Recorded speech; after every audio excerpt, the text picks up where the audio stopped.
Hello, world, and welcome to Pardon the Politics, Season 2, Episode 19. I am your co-host, Jeezy, along with my brother and my partner in politics, Manny. My brother, how are you on this fine evening? Man, I am doing fantastic. How are you doing? Hey, man, I'm well, man. A day above ground is better than a day below. So Yep. I'm glad to be here. Glad to be podding. Glad to be doing another episode. Shout out to our listeners that are tuning in, and a special shout out to all the mothers. Man. You know, by the time you guys are listening, it's the day after Mother's Day. But happy Mother's Day to all the mothers. Happy Mother's Day. You guys are, I think, man, G said it best in one of our chats. You all are vital to what we do in every aspects in our lives. So thank you very much for all that you all do for your families and subsequently the world. And I will extend that to those that are not only just mothers, but mother figures. It doesn't take you having to physically birth a child to make an impact on anyone's life. There are some tremendous women that have been very involved, stepmothers, there are godmothers, there are grandparents, grandmothers that have filled the void and stood in the place of that mother figure for so many individuals. And on this day, we definitely want to make sure that you are acknowledged for the efforts that you have made. As an individual who has lost his mother a few years ago, I understand the impact that a mother has. And when Mother's Day comes, it's not a day of sadness for me, but like many of you who may have lost your mother, but it's a day of joy, of remembering just the efforts that someone of such a great magnitude has made and sacrificed and made such an impact in your life and in my life. So for those that have filled that void, and even as my mother passed, my mother-in-law came into that role and I was a mother, still is a mother figure for me in the absence of my my birth mother. So that position is very sacred. And on this day, we just want to make sure that you are well received, well appreciated, and there is not a single gift that we could give you that would cover the amount of sacrifice and love and care that you have given to your family. So shout out to our listeners that are mothers, mother figures, mother-in-laws, office mothers, mothers that have kept us from cussing out many of employees. Yep. Oh yes. So there's a vast amount of people that cover that area, and we want to thank you for the contributions that you've made. So to our listeners, welcome to episode 19. We're so excited to be back with you, recording and having another episode of the pod. And just like every single episode that we bring to you, there is enough content to give us exactly what we need and the fuel that we need to provide you with the episode that we are going to deliver on today. So welcome to the episode. And for our first topic, there was something that happened this week, Manny, that I believe was just amazing. And I want us to break that down. But first, I want to let our listeners know what that first topic for the episode is going to be today. So here we go. In the 2025 National Catholic League Pope Draft, the Saints have traded to the Cardinals. And with that number one pick, the Vatican Cardinals select wide redeemer Robert Francis Prevost, Chicago. Oh, boy. Listen to this crowd. Oh, baby. That's what I'm talking about. Not the wide redeemer. The wide redeemer. Man, oh, God. You know what? America is a stressful place. It is. But you know what? When sometimes events happen and we as a country say, oh, we getting these jokes off. Oh, bro, for sure. And we weren't prepared for this at all. And people just started letting them fly. Bro, they were saying that the Pope was from O Block. So he was in association with King Von and Dirk, and they even made a shirt with him with all the gangsters that was from Chicago. Like, and low key, I want to get that shirt because that shirt is kind of funny, bro. But the funniest one that I saw is when the Chicago Cubs came out and said, "Hey, the new Pope is a Cubs fan." Bro. And bro, they came so hard. First, shout out to the person that went through all of that footage to find Pope Bobby. Oh, bro, in the stands? In the stands at the World. Wild, bro. Rocking White Sox gear. This might have been some of the best news that the Chicago White Sox have had in years. Bro, I think I even seen where the social media for the Chicago Bears, you know, the famous phrase by, I believe, Mike Dicker is the Bears, you know, they put the Pope, with the font and the coloring of the Chicago Bears. So, like, it's wild to realize that we have an American Pope. So, first of all, let's catch him up. Let's catch you up. This was announced on May the 8th. So it only took 2 days. I want to say, and you've probably heard me mention this in previous episode, I'm a little saddened that we didn't get a nope. It didn't happen. We didn't get one of a darker variety.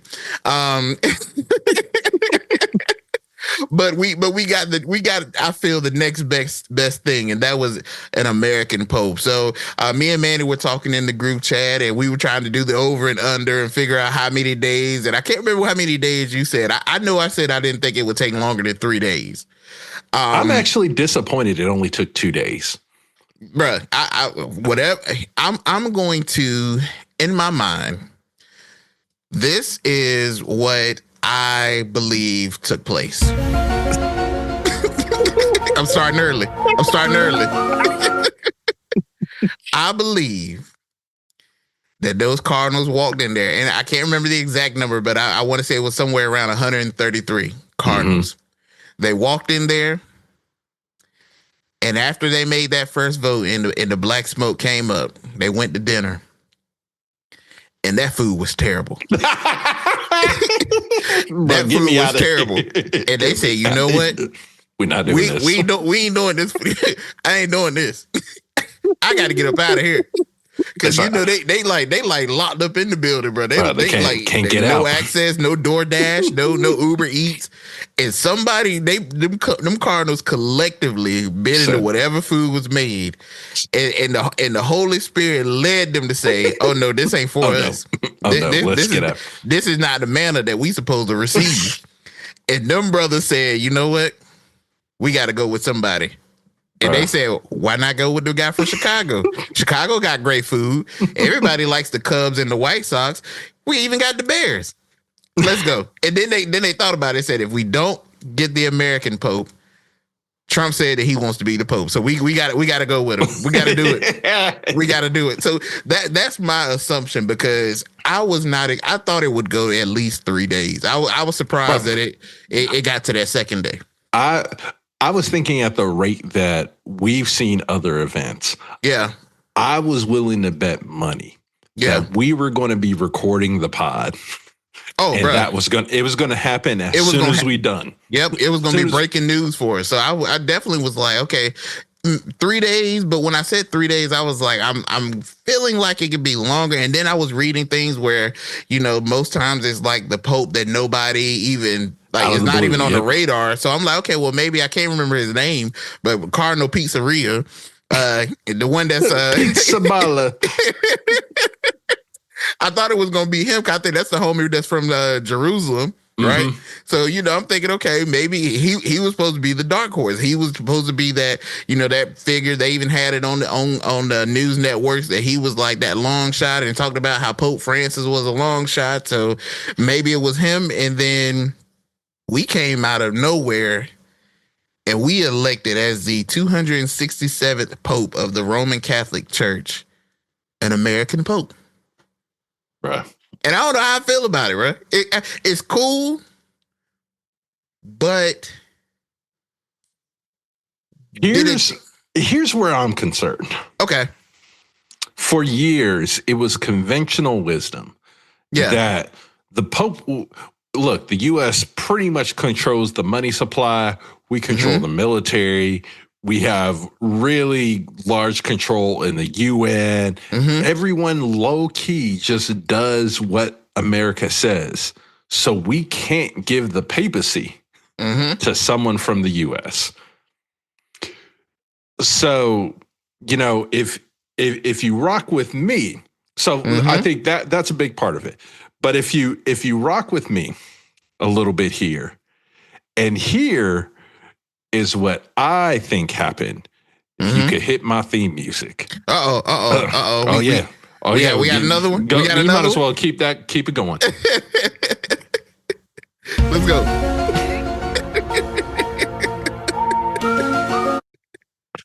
I think that they got into that room and they're like, you know what? Donald Trump is annoying. And there's no way we can let him be the most known American in the world. So how do we fix that? Cool. We're gonna make an American the Pope. Bruh. That's one way. I'm actually surprised with Donald Trump that he hasn't come out, because I think people were kind of scathing the Pope's old Twitter handle or whatever. And there may be some comments that he made that are contradictory to the views of Trump. And I'm surprised that he hasn't said anything about that. Because how are you going to fight the Pope? And that's what I'm thinking. Like it's the Pope. It's the Pope. Even if you're not Catholic, neither of us are Catholic. So I think that is a key thing for us to call out as we continue this conversation. Yes. Neither of us are Catholic. Neither one of us are Catholic. So we are looking at this from a historical, a political, and a comedic point only. Yep. So please understand as you walk through this segment with us. Don't send us, man. Y'all are horrible Catholics. You're right, because we're not. Because I'm not. Because I'm not. Much respect for you and much respect to your faith, but I'm not. But before we continue that point, I do want to point out that when I looked over his background, though he was the long shot or the less known candidate, he's done a lot of work. Oh man, absolutely. He spent for 2 decades over in Peru as a missionary and a bishop. I think he has dual citizenship. I think he has citizenship here, and then he has citizenship in Peru as well for the service that he done. And then it looks like he later served as the general of the Augustine Order. I don't know what that is, but that sounds pretty major. Sounds pretty important. And he was also appointed by Pope Francis in 2023 to lead the Vatican's dicastery of bishops. So, he knows the work. He knows the world. He knows the world. He knows the mission. He knows and has worked closely with Pope Francis. So I think in previous episodes where we talked about that, we felt as though whoever was going to replace Pope Francis was going to be someone that was probably going to continue the work. I feel when you read his background and what he's done in his career, if that's what you would call it, it aligns with picking up the mantle from where Pope Francis left off and continuing to go forward. I agree 1,000%. And you hear that we're starting to hear little bits of information and chatter that if you look at Provost against Parloni, it sounded like Parloni knew the political, governmental, administrative part of being the Pope. Okay. With being the Secretary of State. But the pastoral part wasn't there. And I think the Cardinals got in there, and obviously in prayer. And I think one of the things Tim Dolan, the Cardinal out of New York, is like, hey, we get in here, we pray to God and really just ask what the church needs. And thus, we're talking about 1.8 billion people. So you're looking at almost 1/8 of the. Sorry, I'm do real lazy math today. 1/8 of the entire population of the world, and what what does the world need? Yeah. And I think in choosing someone like Pope Leo, aka Pope Bobby. Yeah, we gonna at the pod. He's here. He's known as Pope Bobby. Pope Bobby. Look, his mama named Bobby. His mama named Bobby. I'm gonna call him Bobby. But someone who had that experience reaching across out from a religious, pastoral, core belief standpoint. And if you look across the world, I think that's what we need. There's so much depression and frustration. The world, I think, needs that point back to God. Point to religion. Like, so and you're hearing it now that emerged, that he was really going to fill that role. And here's what this is what I feel for Pope Bobby. Okay. Imagine being in that room, knowing there's a chance that but no one's really talking about you. So you just chilling. Like, you're like, man, if we get out of this, the White Sox have a game at home. And if I go in between, I can make that. This Bobby could have been planning an entire cookout at his house for his parish. Oh, bro. And now I hope you can get your money back. You the Pope now. What? Won't be going to no more White Sox games from here on out. I mean, but to also see, well, first off, hold up. No, I'm absolutely going to some White Sox game. Bruh, I'm throwing. If the Pope pull up to the White Sox game, bro, he has to. He has to. That's wild, bro. You understand? My entire first trip to the U.S. is me going to Chicago, and I'm throwing out the first pitch. Bruh. What? Bro, the Pope throwing out the first pitch is the wildest thing I can. Bro, he's got to do it. He's got to do that. I want to put a quarter in the parking meter on that topic, because that's going to lead me to somewhere else. But I want to say something else first. Yeah. Okay. I think I find it very interesting, and Manny said it earlier. We're not Catholic, so a lot of this, as this process happened from the previous Pope Francis passing away into the ceremonial and all the order of things that have to happen to select a new pope. I was intrigued at the layout of things, because I'm a very over analytical person. So when I see things, I'm like, okay, why is this happening? Why is this set up like this? Yep. Yeah, because shout out to the Qs, but I don't see why you got to have all these Qs come and have a conclave. And it's funny, bro. I was telling my wife, she heard me talking about it, and I was saying a conclave, and my wife, being a member affiliated with the Q, she was like, wait a minute. She said conclave. She said, well, why do Qs use that? I said, hey, I have no idea. And somehow they're tied to the Roman Catholic faith. But anyway, in doing this, I thought, and I was weird, well, not weirded out, but I was confused, because I'm like, okay, well, we got, Robert Prevost, and then it's like he will be known as Pope Leo XIV. And I'm like, well, his mama didn't name him Leo. Where in the world? Like, and I want our listeners to understand this. Again, I'm not Catholic, so I have no understanding. But I educated myself over the past week, and I thought it was very interesting how popes choose their name. Mm-hmm. So he's known as Pope Leo XIV. So obviously, I went back to go look at, well, who in the world is Pope who are these other 13? Yeah, like who. And it's odd because, well, not odd, but it's fascinating when you think about that. They choose their names kind of in affiliation of what they believe in. And when you look at Pope 13, Pope 13 was known for his advocacy of workers' rights and social justice. And I was like, okay, they be saying stuff. They be saying stuff with their names. Yeah. Oh, yeah. So I'm like, him picking Leo was very intriguing to the climate that we live in socially, and just in our globally what we're dealing with, and seeing him pick a name that is very much tied into something that we need, which is what you spoke of earlier. Mm-hmm. And in his address, when he first talked in his first public address, he emphasized this peace and this unity and the church's role as a beacon of light in the world. And that leads me to what you were talking about earlier about how, in the climate that we're in now, how we need that beacon of light to lead people back to faith. Yeah. And, he even went as far as to call for, global peace. And he particularly pointed out Gaza and Ukraine. And he emphasized a hope for a continued ceasefire. So I'm like, okay, in his first address, he's already putting his hand in a conflict that we've seen many others try to put their hand in and try to get something done. But now you have someone of this high status also doing the same thing, right? So then going back to that parking meter that we just put a quarter in, it makes me think with the Pope coming and making these appearances in America, if he was at a White Sox game, that leads me to think, what is his impact and what is his influence on American politics?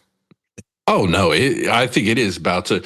I think to lead on that, we forget the Pope, the Vatican City is its own country. Yeah. Like clearly its own country. So the Pope is a world leader, not only spiritually but politically. Mm-hmm. And I think what we saw with Pope Francis is Pope Francis was very much with the people. You always saw him. You never really saw him like full poped out with the full outfit, always kind of low key.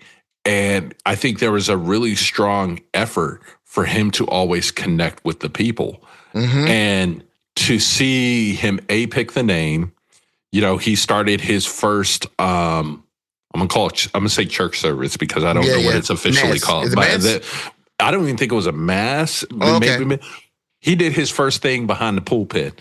But he started it in English like that. Oh yeah. I saw that.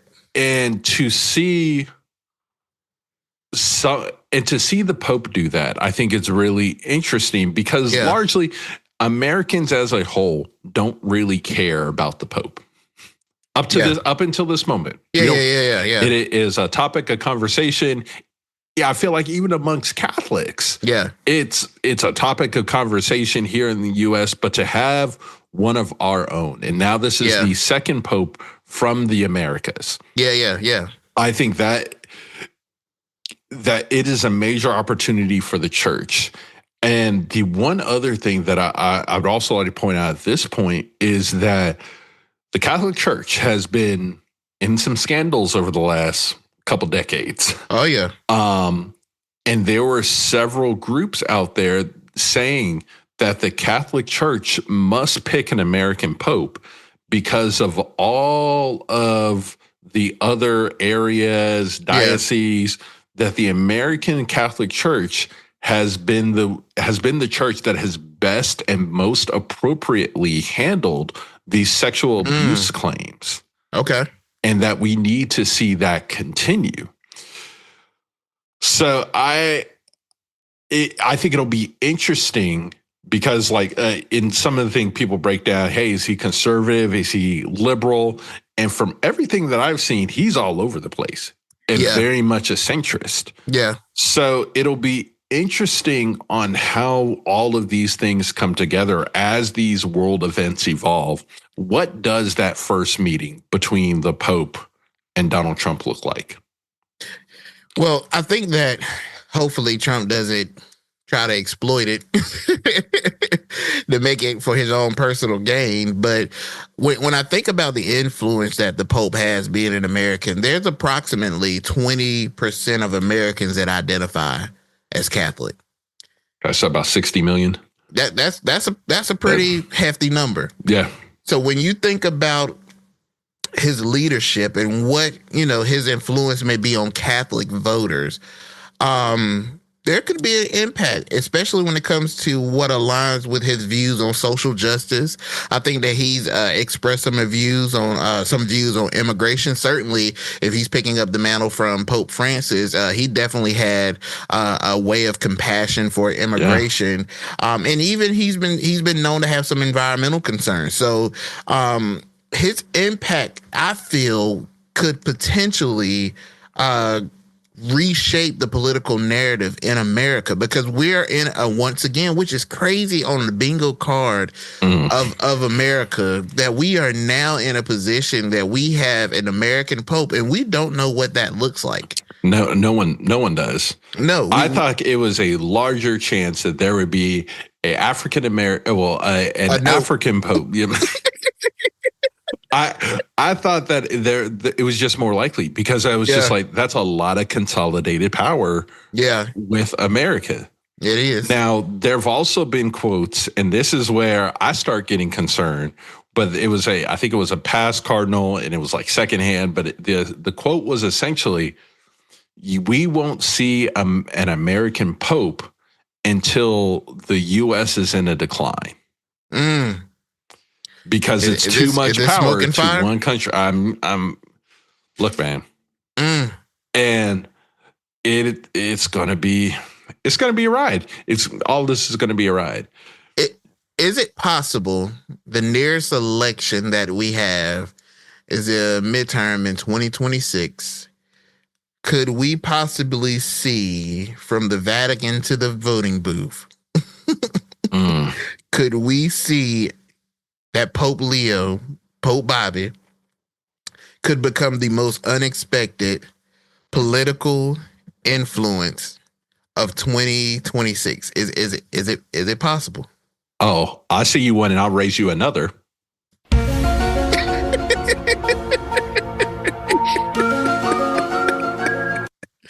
Pope Bobby is American born. Could he run for president in 2028?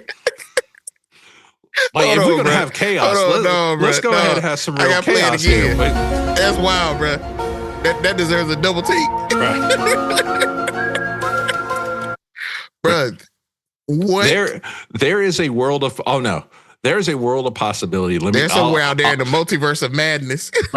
Continue on. If you'd like to hit my theme music one more time, I just sat and I went through this whole multiverse in my mind.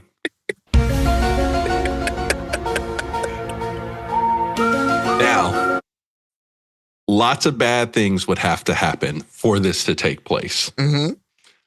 But if King Charles, William and his entire family, and Harry all die, we could not only have, obviously, the U.S. president, we could have an American Pope, and we could have an American King of England. And are we going to go for the trifecta? Bruh.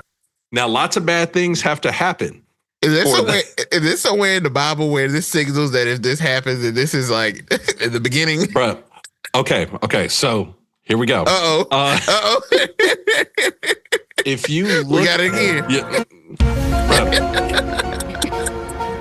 it's flowing. Hey.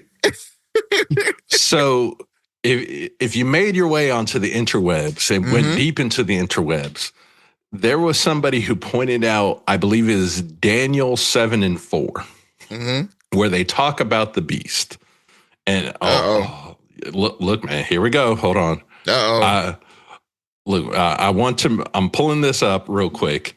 Because I wanted to make sure that I'm quoting it correctly. We're talking about the good book. Daniel 7:4 from the New International Version.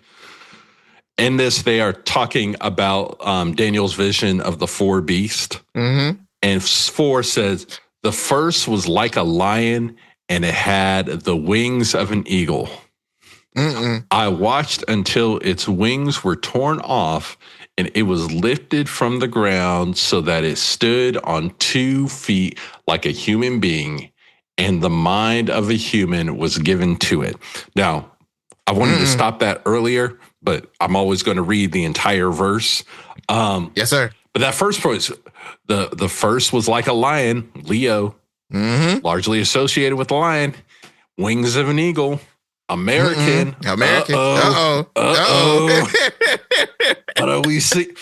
So I don't know. I don't know, but that's what the interwebs were telling me on some crazy scenario. I tell you, for a hat community, they get going wild. They've been working overtime, bro. But from everything that I've seen about Pope Bobby, it really sounds like it is a continuance of the work that Pope Francis was doing with the focus on the poor. Yeah. But still with that eye to reform. Because I think with this pick, and it's interesting because what I know I won't say no for a fact, but over the last two popes, there's been an eye of reform. Yeah. Francis was seen as a reformer. Pope Bobby seems also like he is in the same vein of reform that they're trying to do in the church. So it's almost like the church recognizes that it needs to be more relevant, and maybe that's what they go with. Yeah.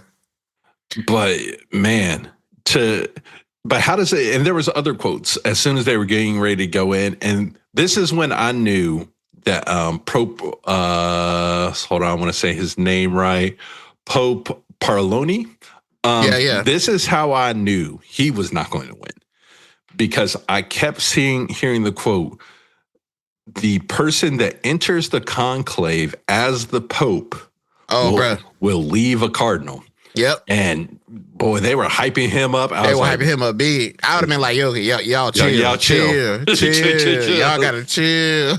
But I don't know and maybe that's why I'm not Catholic nor a cardinal. Yep. I don't think I would want that responsibility. Maybe that's also why I'm nowhere near the pulpit. Bruh, I don't want the responsibility of being responsible for the teaching and the training of the souls for Christ. I don't want that responsibility. Nope. No.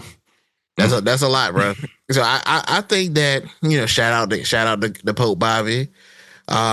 This is something that we've never seen, but obviously the faith has led these 133 plus cardinals. 23. 123 cardinals into selecting Pope Leo as our Pope for the future. He was born in 1955, so he can serve 20 plus years. Yeah, he can be there for a minute. And I believe that the Pope Leo XIII is one of the longest serving popes. So, maybe, there are multiple reasons why he chose this name, but certainly we have this American Pope, and I believe that we may see in the future, as we see American politics go forward with midterm elections and the new presidential election, where does he fall in line with that? I would assume that, does he come home and, how long will that ballot take to get over here if he votes in the American election? Right.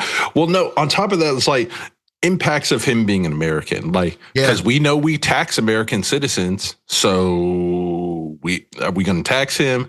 Is he going to come over and vote? We have very American problems. Can you imagine, bro? The media would go crazy following this man coming into wherever precinct he got to go into to go cast his vote. That would be low-key, that'd be low-key kind of tough, bro. I flew all the way in from the Vatican. On Pope Force One. On Pope Force One. They come in and place my vote, and and while I'm here, let me go ahead and get some of this Chicago food that I've been missing. I need this pizza. The Vatican food is decent, but it ain't hitting like that Chicago, that deep dish pizza and all that. Yeah, I gotta have that. And here's the other and I don't know if it's just because we have an American Pope and we're dealing with this. Yeah, but I'm not gonna lie. I thought most popes were single kids, or we never. Boy, they have his brothers on a media tour, bruh. And these fools are having a day. You can imagine, by him being from Chicago, you can imagine what his family dynamic is. It is exactly what you would imagine it to be. But from them coming out, it's like, this man used to play Pope when they were kids, and I was like, oh yeah, you were. Sometimes you're just destined for it. It's just meant for you, bro. But I think about and we joke about this in the group chat. The boy, when I ran for office, the boys were just like, I hope you know that if somehow this works out with you getting to the White House, we coming up there, bruh. We coming up there. But it's crazy that you say that. We doing a cookout on the south lawn. I have a feeling that the response and the way that his brothers have been since he's become the Pope is exactly how us as the boys would respond if you made it and were so fortunate to be president. Boy, because one of the brothers was talking about, he's like, oh, when I see him, I'm gonna hug on him, love him, and then I'm gonna give him a nuggie. And it's like, wait, can I give the Pope a nuggie? Can you imagine, bro? They gonna jump on that food. So, boy, if we were to just randomly find out one of our boys just became the Pope, bro, I think first it's excitement because we know, like, okay, you may not have like wanted this, but we saw it. There's obviously got to be excitement for him and the family as he is now achieved. Like there's not a level higher in the Catholic Church than being the Pope. Maybe it's sainthood. I think that's probably maybe the last rung that you can get to on the Pope on the Catholic hierarchy. Yeah. But to see your little brother, like something that he's loved since he was little, to finally reach that, it's got to be a great feeling. Oh yeah. But them from Chicago, oh, the jokes are queued up. Oh, bro. I wonder the dynamics. I wonder, is he like the younger brother? Is he he's the middle? Youngest. Okay, he's the youngest. Oh, bro, yeah. I got to know that they got to be, man. I don't have any siblings, but I can only imagine that know that your baby brother has made it to this position. I got to believe that they are immensely proud of what he's done, and to know that he has been dedicated to the faith and done so much work over the years to get to this position. I mean, I'm pretty sure they're gonna miss their brother going to games and dinners and stuff like that. But to know that you can't just call the Pope. No, no. There is no group chat no more. Right. You gotta, to go from I gotta make an appointment with the Pope. It's pretty crazy. But who knows? Maybe there could be some shift and change in how he moves and operates as the Pope. Because we never really hear about the Pope's family. No, we don't. And I think part of that's because of age. Like you're getting a Pope that's usually late 60s, 60s plus. So, but, I think this has been, at least in America, nothing but good press for the Catholic Church, for a church that, at least here in the U.S., has historically not had good press. Yeah. I think that one thing that I have loved about this, and this is one of my things that I love about America, is that and it gives me a little glimmer of hope, is that we can have so much chaos, we can have so much division, we can have so much going on and so much that just destroys the bridge between us and our differences. But when something American happens that we all can get on board with, we all get on board. We get on board. It's like that feeling. I feel like when he became American Pope, it's just how it was when the U.S. Men's soccer team went to the cup, and we had the "We Believe," I believe chant, and how we get behind the track and field team in the Olympics. Like, it's certain things that we really embody. That's like, okay, yeah, bro, we American. When the U.S. cricket team started going off, I was like, oh yeah, we get the moments where it's like we get real proud, no matter the differences, and we might be upset with political views and where things are going and how people, and we can say that this is going, and there are so many things that's separating us than unifying us, but there's always that one thing that we like. Yeah, nah, bro, we good. We American today. Yeah. So shout out to Pope Bobby. Shout out to Pope Bobby. I just want you to know you have an open invite to the pod. Let us know. And we'll come to Vatican City. I don't know what the food is like. Because we got to know about the food now. Yeah, we can come there. We got somebody that we know that's part of our umbrella that likes to do food reviews. Shout out to Frank and Fee. They can come with us and do some reviews of the food in Vatican City. And we'll come and holler at you, Pope, and we'll bring you some gear and stuff too, man. So we got you as well too. So shout out to Pope Bobby. Congratulations, Pope Leo the 14th in his correct name. blame, and go forth and do the work, brother. Yeah. That's all I can say. Let the Lord, the good Lord, lead you around on the path that He has designed for you to go. Yep, and with that, I'm glad you said that, Manny, because that gives me a good segment. Because it's all downhill from here, y'all. It's all downhill from here. It's all downhill from here. I will say that there's a lot of folks that need to let the Lord lead them, and particularly in a particular region. Just when we thought the region seemed relatively quiet, a devastating attack in Kashmir, and no, I'm not talking about the sweater, has reignited tensions between two nuclear armed neighbors. And if you don't know who those neighbors are, it is none other than India and Pakistan. They are once again staring down the barrel. They're at it again. So how did we get here, and who really is the blame for the events that happened? So for our listeners, kind of give you a backstory, which is wild. I don't know what we got a couple of names that we've been stirring around to call this conflict, but I'm gonna leave that in the group chat.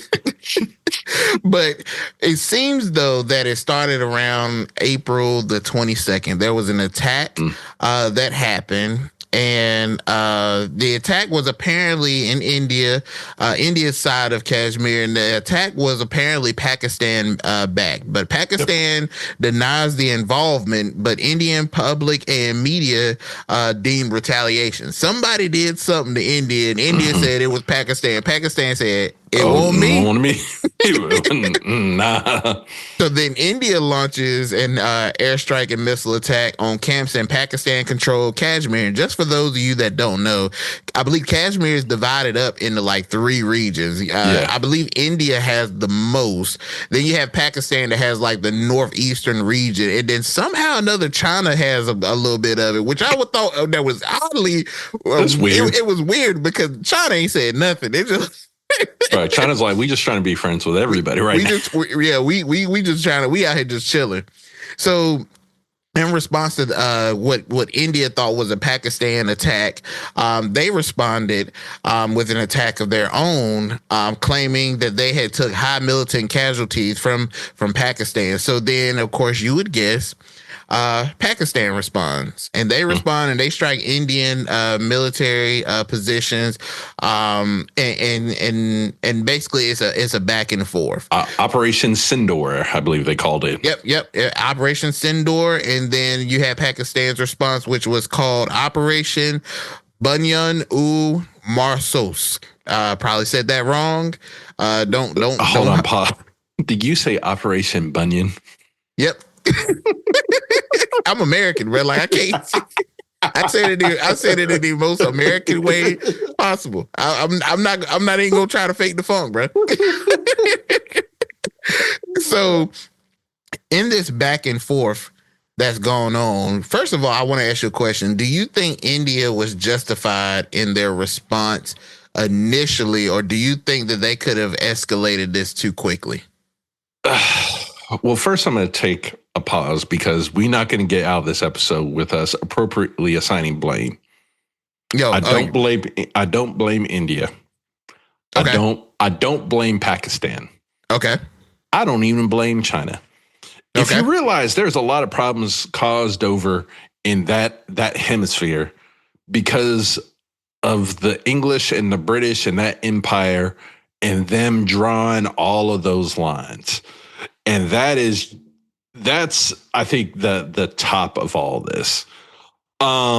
Because, they haven't been able to draw the lines appropriately, and that's why we have the situation in Gaza.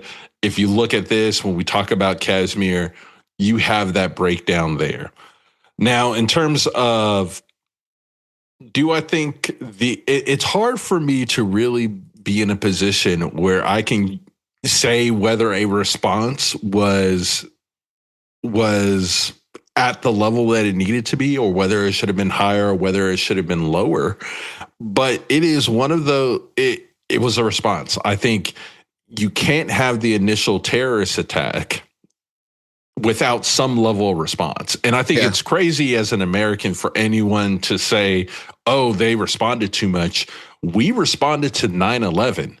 by completely leveling a country and then going after another. So woe on us if we say a response was too much or too little. But I think as soon as if you're India and you launch that attack, there's going to be a response. So we shouldn't be that shocked. Now, the shocking part of all this for me is how quickly this ended, or at least has chilled out very quickly. Yeah. But I think that is kudos to the Trump administration and the other global powers, because they swooped in real fast. Which I was surprised, because we had comments from JD. I wouldn't have been. Here's why I was not surprised. Okay. Because you have two people with nuclear weapons. Very true. And it could have got real bad for everybody real fast. Well, the reason why I thought that I was surprised was not from that stance, but you had JD come out 2 days before the ceasefire and was like, yeah, this ain't none of our business. And I was like, yeah, it should be. Anytime nukes are involved, you need to be concerned. It needs to be our business. Anytime anybody with nukes gets involved anywhere, it becomes our business. Well, that's what I thought was so odd, because and there's been a level of concern with how this has been viewed, because as you stated, Trump has kind of taken credit for getting this ceasefire done, which I believe India acknowledged, but Pakistan was like, he ain't have nothing to do with it. Like, we both, India and Pakistan both talked, and we like made sure that we were like, all right, let's chill out. Well, okay, so first off, Modi is our guy. We know Modi and Trump are close. Yeah. Now, who knows? And who knows if Modi would have come to that table had Trump not got on the phone with them. So maybe Trump didn't speak to Pakistan, but I'm almost certain he spoke with India. Oh, he definitely did. And I think that's why you maybe have two sides of the coin being spoken here. But then when I think about the way it's played out, because initially from the initial attack, Pakistan said that they were not responsible for that initial attack. So it makes me think of, we've seen it before, where you have possible groups of people that have done attacks, like we've seen with Gaza. And we've seen that, the Hamas went in, but they weren't a representation of the people of Palestine. So is it possible that the Pakistan-backed group that started this, if the government of Pakistan is saying that they weren't responsible or had no involvement of this, is it possible that we see that this country is being affected without, by a group of people that are carrying something out without government knowledge? Right. I'm kind of getting the brunt of something, and I didn't even have anything to do with it. Yeah, with somebody that maybe been from Pakistan, but that's not what we as the country, as the government, sought to do. Or it could be, for all we know, one of those situations like Iran has, where there's just militant groups that be doing stuff. They be getting their hands dirty, so Iran doesn't have to. Yeah. And I see what you're saying. So go ahead. So I think it's interesting here. I went and looked up who has more nukes. And if you look at the warhead count, India has about, reportedly, all these are alleged numbers. Allegedly. 160 warheads. Pakistan has 170 warheads, but most of the warheads that Pakistan has are short range or tactical nukes. I think, let's say for a second what JD said was correct, that, hey, this is none of our business. Yeah. I know very soon, right before we started hearing about the ceasefire, we also heard about China saying, I think we might get involved. And we don't want any of that either. Yeah, I don't want to see China showcasing any type of military force. I don't want to see any nuclear power having a showcase force in a situation where there are others nuclear powers. So I think that if what JD said is very clear and very much in line, he may not even talk to the president. And this could have just been one of those things where he was just carrying the America First line. Yeah. But someone got there. Shout out to the Ice Maiden, because if it's anyone, it's probably her. Don't you speak for it. Right. So as far as we know, somebody got there and said, hey, somebody make a call, because we can't have it to go out. But you were saying. So then it leads me to think that if you have these groups, and there could be a lack of government knowledge of these groups operating, but being identified as, part of the country, and you have Pakistan saying they're not involved, could there be a sense where there could be a lack of intelligence that could ultimately fuel something like this? Like, you think of, it's almost like a fight in school. Somebody said that I said this, and then you approach me wanting to fight, and I didn't say anything, but now I'm in the brunt of a situation and have to defend myself based off of a lack of intelligence of what actually happened. And we're talking about that level being on two nuclear neighbors. And I think that is a valid point, but where I would question that some is, if you are a militant group attacking another country from within your borders, I would assume that what's going on within your borders, especially when it talks about another country who you historically hate. Yeah. So, I hear it. Yes, I think it's plausible. It's plausible. I just don't feel like that is likely. Yeah. Okay. Well, at any rate, in a region, and they chill for now. But we know how these ceasefires go. It's gonna take one person. It happened almost immediately. Ceasefire. Hey, they're breaking the ceasefire. Y'all give at least 10, 15 minutes and let those last missiles hit the ground. Ceasefires don't never go, bro. I feel like they never go smooth, bro. It's somebody that's always like, oh, I thought you meant that it was 12 p.m., not 12 a.m. Sorry, my bad. Sorry. Now we back in the fight. Oh, so we done. Okay. Yeah.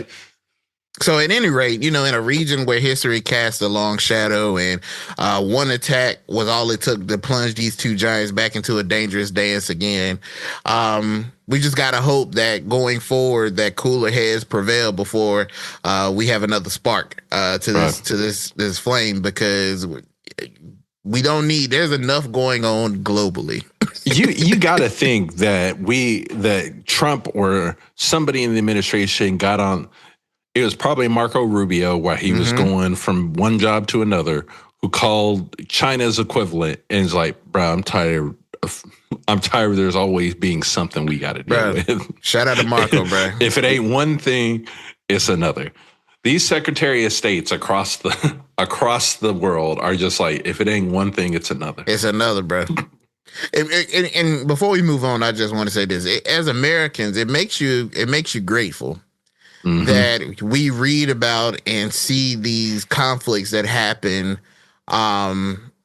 overseas, and we realize that we have the luxury to be able to not have this happen in our backyard. And that's a blessing, to not have to worry about bombs flying and missiles flying over our heads. We had drones. We don't know exactly what that was about, but we just moved on. We just moved on. That's fine. They were just drones and spy balloons from China, whatever that was about. But just casually floating across. Floating across Montana. Like, okay, right. But it does. Every time I read things like this, it does make me feel grateful and blessed that we live in a country that this is not something that we have to live out in real time. We don't actively have to worry about China.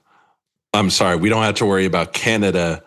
Or Mexico invading us. Contrary to some executive orders that say that we are being invaded, we don't really have to deal with this. We've never seen a foreign war here on U.S. soil, and I hope and pray that we never do. Absolutely. Well, with that being said, that is our coverage of the India-Pakistan conflict that is going on at the moment. We are calm. We're chilling. There got to be something that y'all like in common. A lot of times with enemies, you just got to find that one thing in common that you like that both of y'all can be like, hey.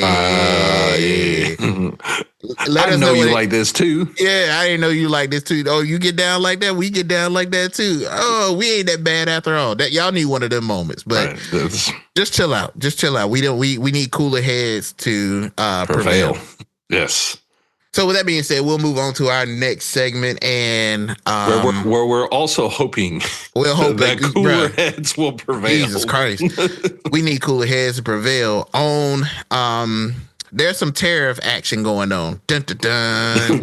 We got to get a theme music for these tariffs because I feel like they're not going away, and they're a constant segment that we got to revisit. So we gonna have to come up with something creative to introduce the tariff topics. But on May 8th, President Donald Trump and the UK Prime Minister announced a limited bilateral trade agreement. So we got this something. We got somewhere. In this trade agreement, some key points from it was that there was a reduction in tariffs on British cars and U.S. ethanol and beef. So shout out to the beef we getting from the UK. But these trade talks didn't come without some limits, which only 100,000 vehicles are allowed under the new tariff rate. And the UK is required to restrict Chinese steel routing through its plants. And in this trade talk, digital service taxes and pharmaceutical tariffs are still unresolved. So in this deal that we have going on right now with between us and the UK, is it truly a win deal? No. Okay. No. I just want to make sure that I felt that way. But okay. Maybe that was a little too negative. Maybe. I mean, kind of like we got 1 out of 200 done. So like it's kind of like, you remember how like when we were kids, we were downloading music on Napster. Oh, bro. You know, it got to 1% finally. I feel like maybe that's where we're at. We're at 1%, but it's weird because we had a trade surplus. We don't have a trade deficit with the UK. Yeah. They take more of our stuff than they give to us.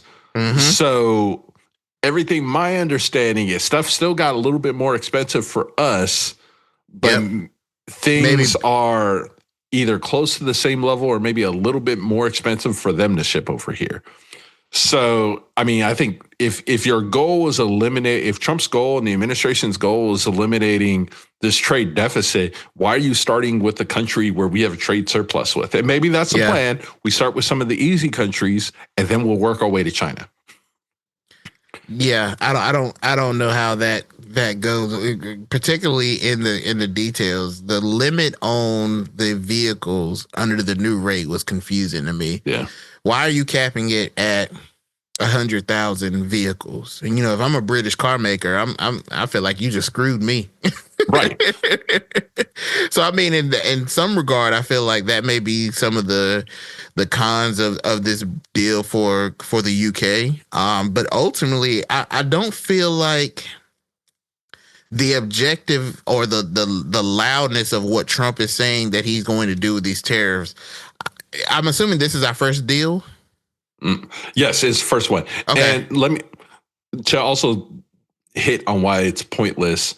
I'm sorry. Facts is fact. I was say, you just wait from saying, let me be less negative, and then 5 minutes later, you call it just like what it is, which I feel you.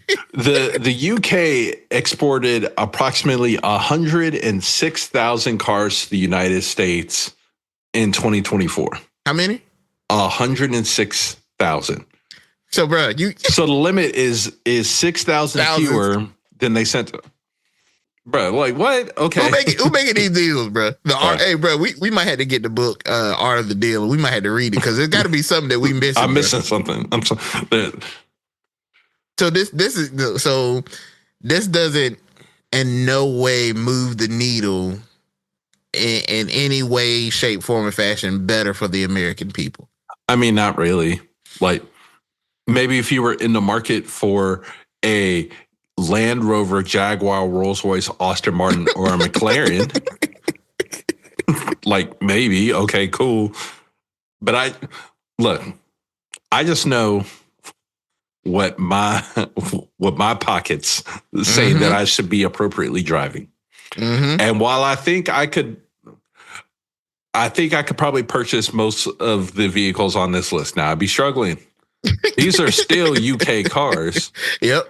Bro, you're not about to break my neck with a $400 oil change. No. Oh, bro, I was about to say, bro. Go ahead and bring me that Honda, Toyota. Oh, look, you got to change your oil. Look, and I'm rough on these cars. Oh, bro. Bro, you gonna carry them for that $400 oil change, bro. They're gonna tell you that you gonna need about $5,000-$6,000 worth of work because you done ran it down. Bro.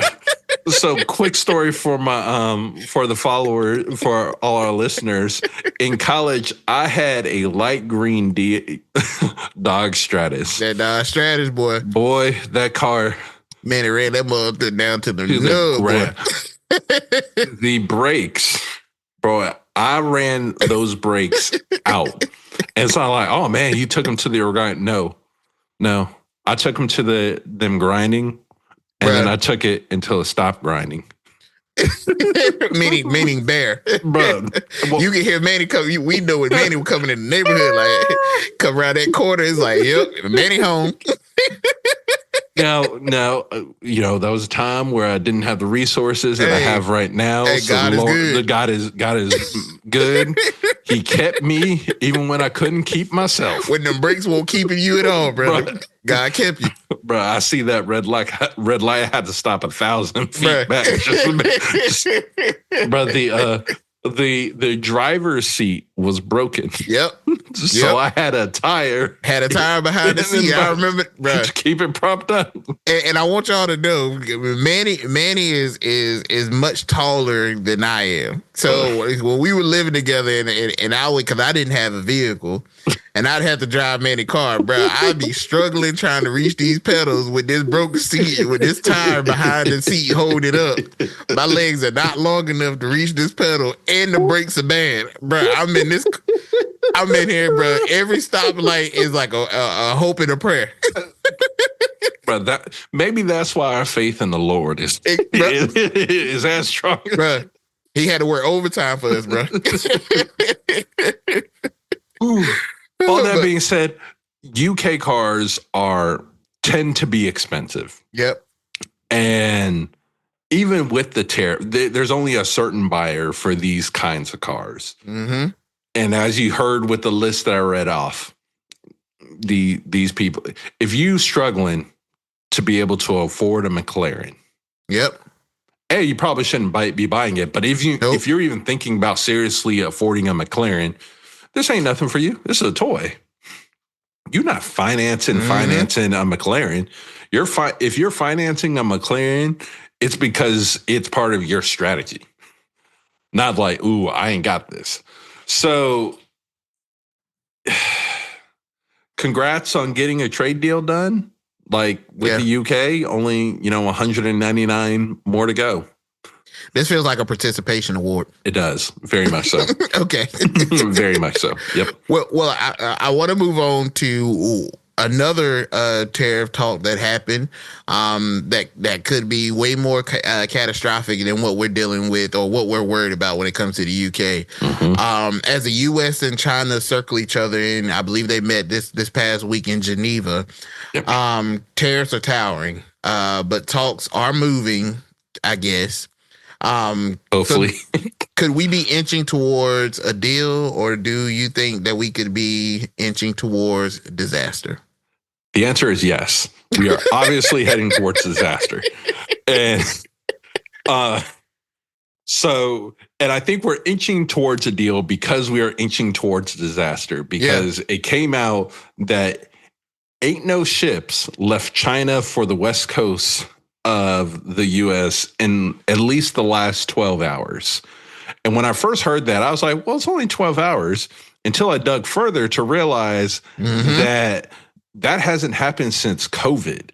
Yep. And I was like, oh, that's not good. That is not. And we all know exactly how it felt when we had to deal with the supply. The great toilet paper war. Bro, Jesus, man. Like, so obviously this is bad on us, but from my understanding, China's not out of the woods either, because they're factories that depend on U.S. purchasing and us being in their economy. Like some of these factories are starting to suffer with some shutting down, some slowing down, them just not producing as much. Yeah. So like now in hindsight, you look back to all those Chinese TikTok creators who were like, hey, buy direct from us. This was not just them saying, ha, ha, ha, step around the middleman. They're like, no, if y'all stop purchasing stuff from us, like directly, we need that money to keep coming in. So I think they're hurting too. And as we're edging towards mutual disaster, it sounds like, at least with this summit, that leadership on both sides have said, if we don't do something, we're both going to mess both of us up. And neither of us want. Look, I'm number one. You want to be number one. Cool. But if we both take each other out, neither of us is going to be number one. Yep.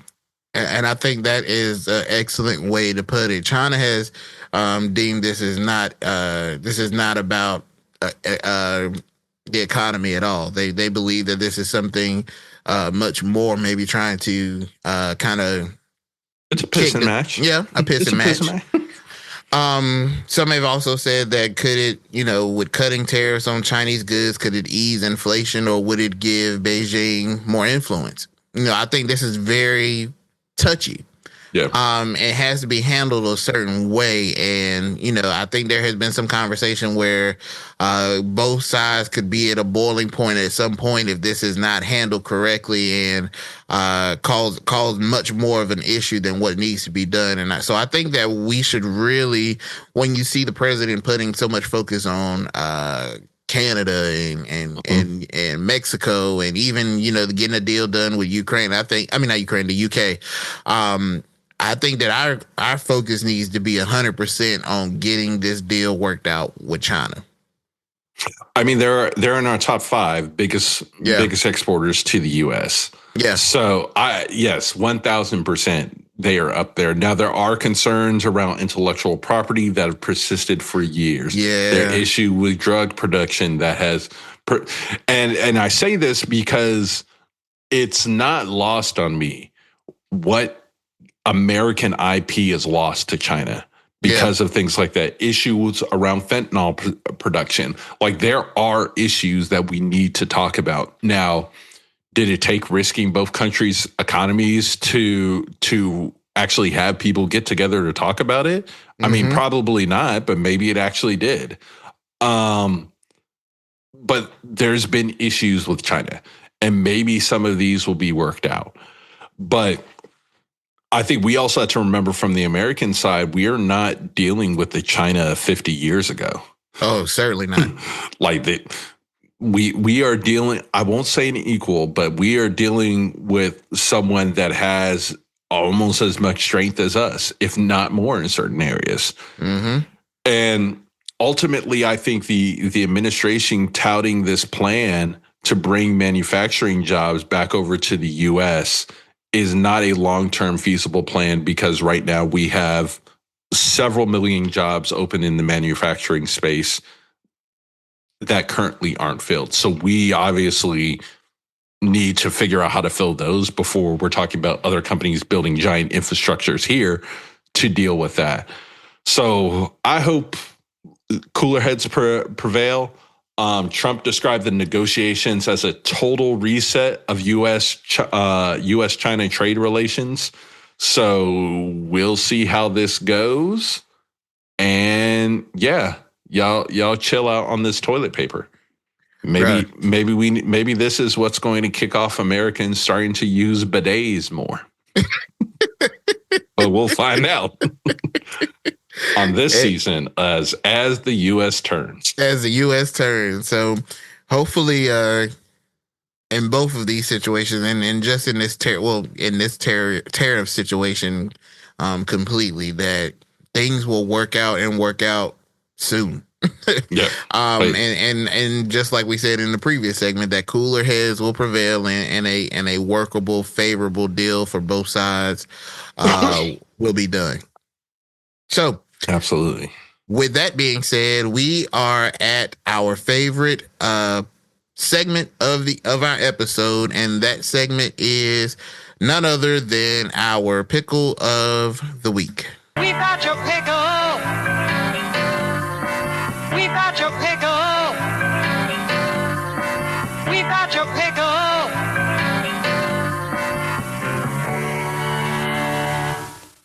Yes, yes, yes, yes, yes. Who's in the brine today? The individual that we have in the brine today is a villain in the eyes of President Donald Trump, and someone that he is nicknamed with the name Peekaboo. Like Kendrick Lamar's song Peekaboo. I thought about queuing that up, but I was like, I'm a chill. But Letitia Peekaboo James. You know her as the Attorney General in New York. It was reported on May 8th that the FBI and the U.S. Attorney's Office in Albany had initiated a formal criminal investigation into the New York Attorney General Peekaboo James. The allegations against Miss James are as such. James is accused of falsifying mortgage documents to obtain favorable loan terms for properties in Norfolk, Virginia, and Brooklyn, New York.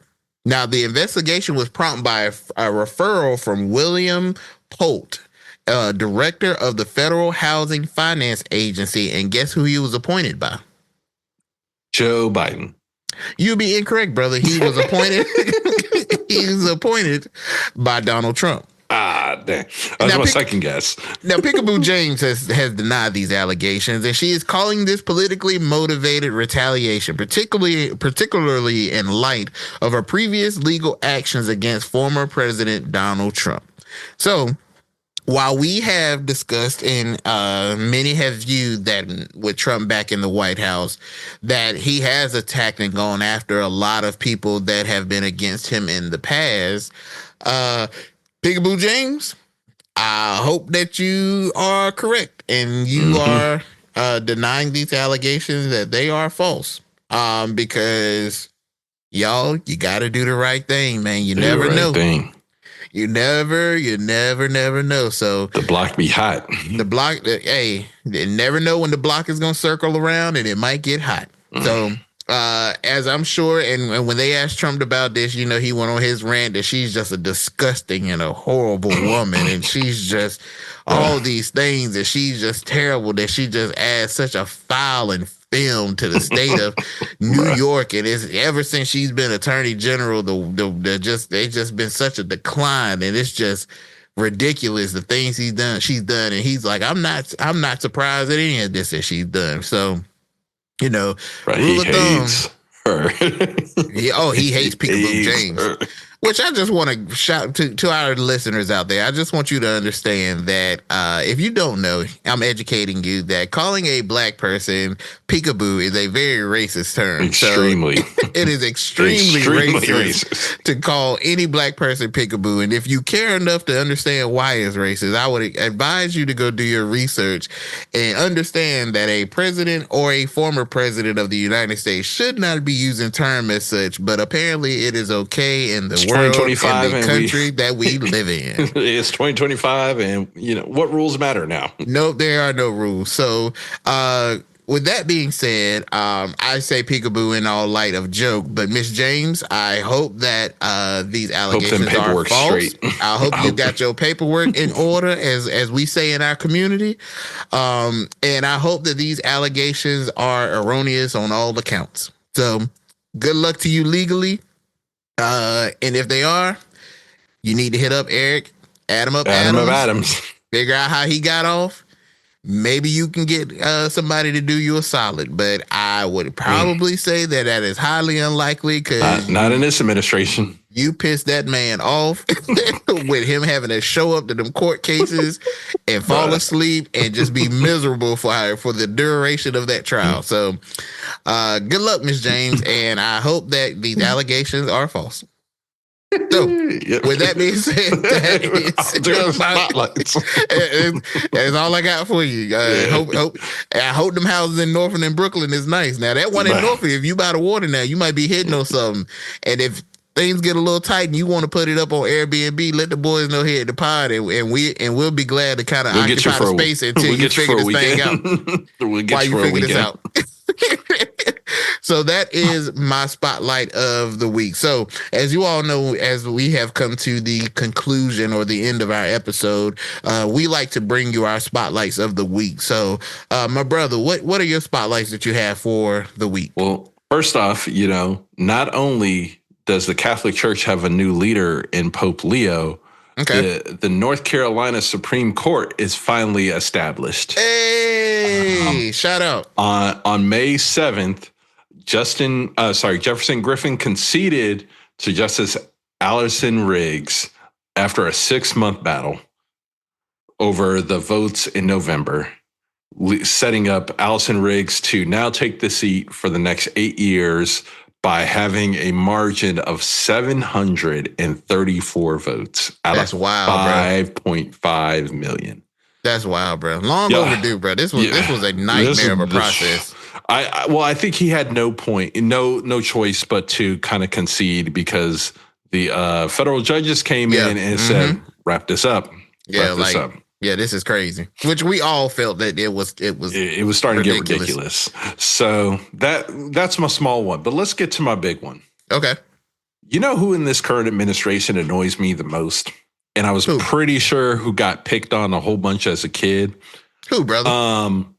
It is our Deputy Chief of Staff, Stephen Miller. Oh, bro. He looked like he walks around with a vendetta because somebody would always slap his lunch tray out his hand. Mm-hmm. Someone took his girl. Yep, and he ain't been the same. The same since, man. So he's the deputy. Like I think that's what annoys me too. Like we never hear from and maybe that's why we hear from him so much because the Ice Maiden's like, I'm not talking to cameras. I got a country to run. Yep. But anyways, this is individual. Yes.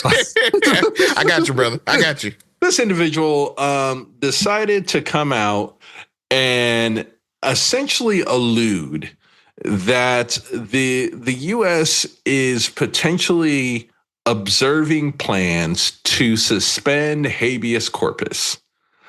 Please tell the listeners what that is, brother. Just so we make sure we cover. Habeas corpus is a legal statute. It is the underpinning of democracy, largely here in the U.S. It's a legal right that protects people from being jailed without a reason. Mm-hmm. And it's one of the things that we took from Europe as we came over here. So this dates back to the Magna Carta. Yeah. So you can find habeas corpus in the Constitution in Article 1, Section 9. It essentially says the privilege shall not be suspended. So here's the key part. The privilege should not be suspended unless when in cases of rebellion or invasion and the public safety may require it. So basically what they're trying to do is, and it's also key to point out that a lot of habeas corpus cases and suits don't win. You don't win them. Yeah. But they stall the process, especially here when we talk about right now, about people being deported.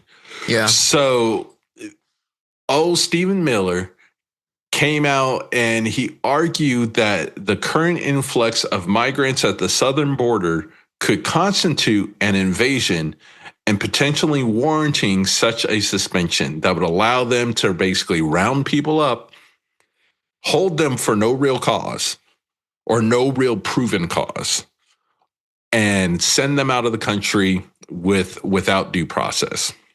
Nah, bro. Now, before we go further, I think it is also key to point out, because I don't know if anyone in this administration reads that talks to the media.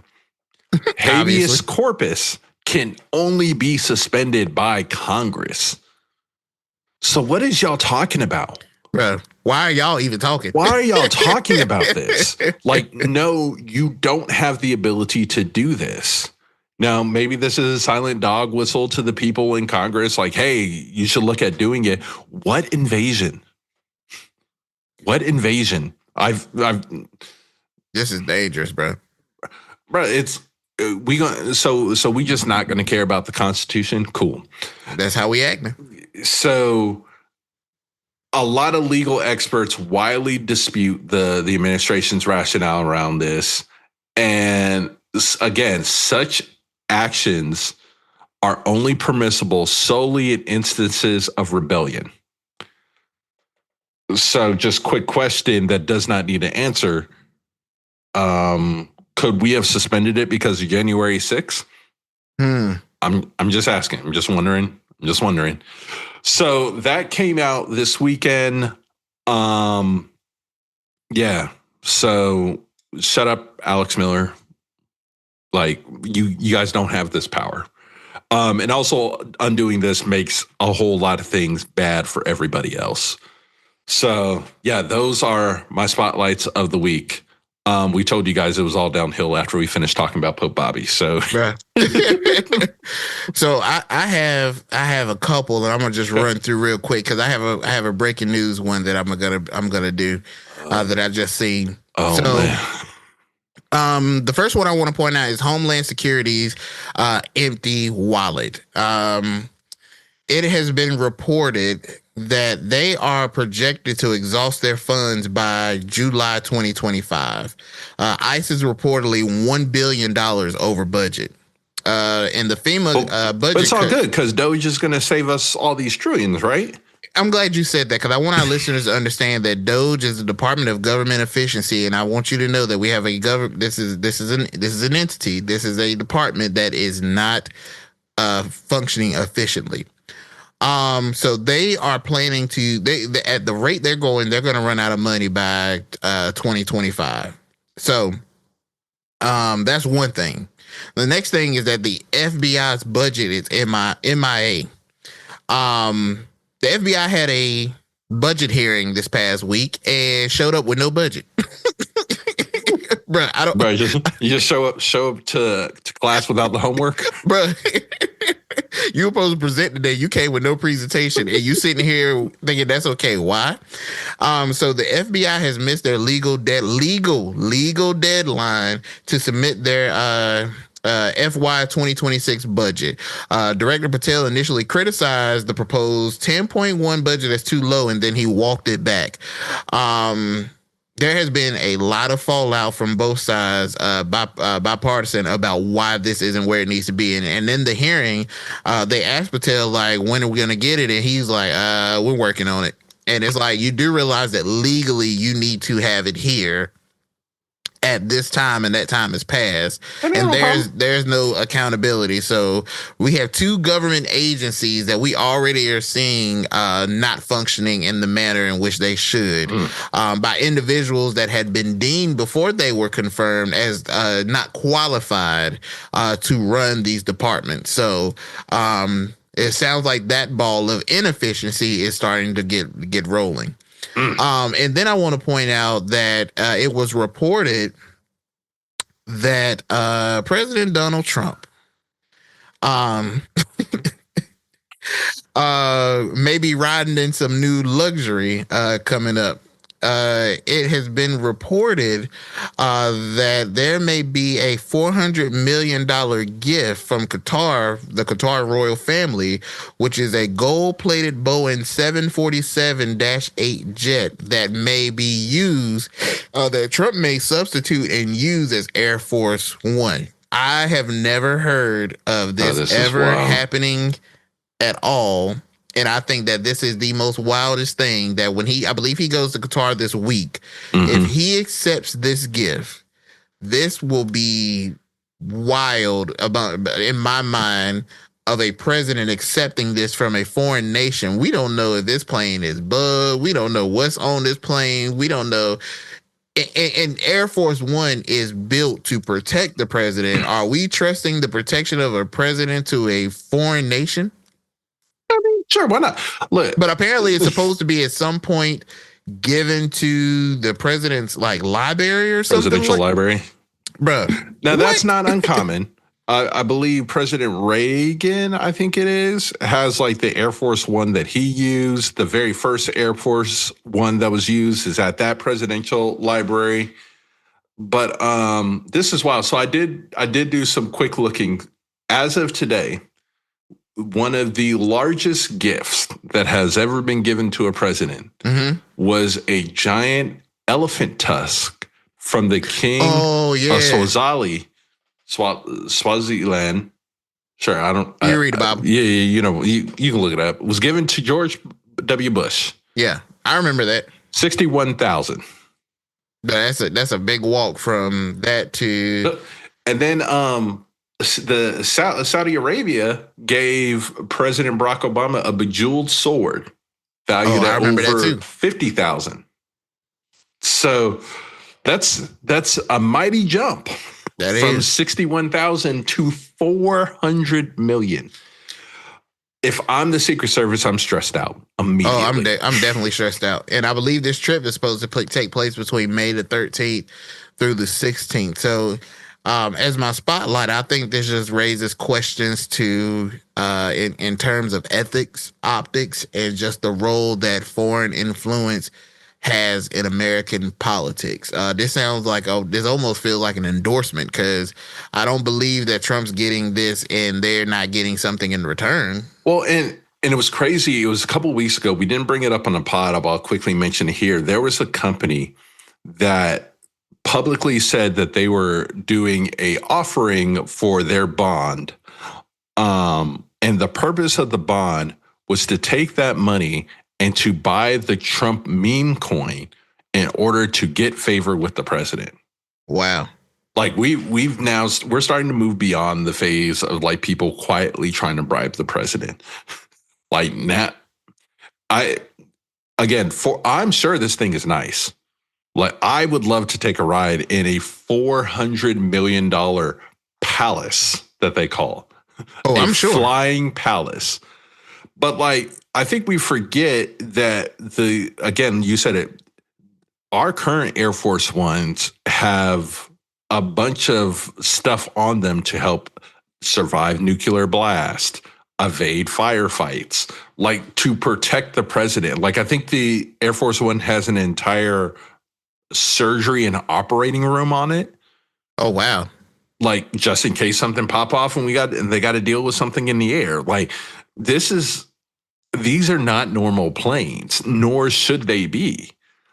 So again, yeah, if I'm the person at the Secret Service or the FBI or the NSA, I'm like, they're going to have to take this plane. So if they want to use it, they're going to have to take this plane apart.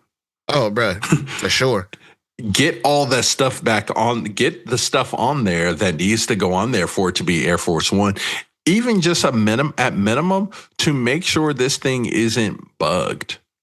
Like they're literally going. And who would pay for all of that? I don't know. Well, we got it. We got it. But like they're going to have to tear apart like there's no way that I'm putting the president on this flight, on this plane, until we've taken it all the way apart. I'm like nuts, like Boeing. Send your best engineers. Take this. I want to or just get Elon to look at it. Oh yeah, that'll work too. Just run it through Gore, and we should be good. But like they're going to have to take apart this entire plane. Like every bolt is going to be counted for like, okay, this is what a standard 747. Why do you have that bolt there? I didn't know that was sitting there. No, why is that missing? Good luck. Good luck. Yep. But if you're looking for a career in aviation engineering, you might have a project coming your way. Yep. I would agree. And lastly, as my breaking news, I just want to point out it was recently at the recording of this episode tweeted by the White House, breaking news that the U.S. announces China trade deal in Geneva. Oh, Oh, this is breaking news. See, I thought the plane one thing was your wow. Oh no. It was just announced. While we have no details, it appears that there will be a complete briefing tomorrow morning, which will be Monday. All right, so we were wrong.